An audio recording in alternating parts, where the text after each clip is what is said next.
تمہاری دعائیں ہی تمہارا مقدر ہیں اور تمہارے خیالات اس مقدر کی حقیقت ہیں۔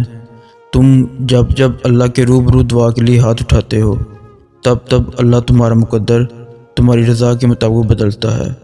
اور سچ یہی ہے کہ زندگی میں تمہیں وہی ملتا ہے جس کے لیے تم کوشش کرتے ہو، اور تم وہی پاتے ہو جس پر تم صبر کرتے ہو، کیونکہ اللہ اس جھولی کو کبھی خالی نہیں رکھتا جو صرف اس کے سامنے پھیلائی جاتی ہے۔ بس مسئلہ یہ ہے کہ تم ذرا سا انتظار کرتے ہو اور تھک جاتے ہو، پھر خود سے ہی گمان کر بیٹھتے ہو کہ دعائیں قبول نہیں ہوتی، یا اب بہت دیر ہو گئی ہے اور اب کچھ بدل نہیں سکتا۔ حالانکہ وہ رب تو اپنے کاموں میں دیر سویر ہونے ہی نہیں دیتا۔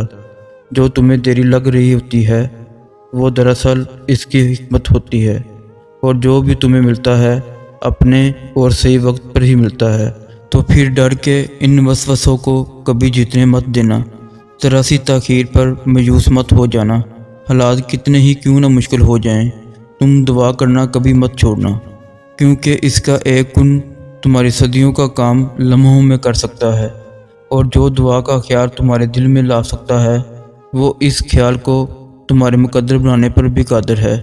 دعا کی توفیق ہی قبولیت کی سب سے بڑی دلیل ہے، جسے کوئی رد نہیں کر سکتا، تمہارا نصیب بھی نہیں۔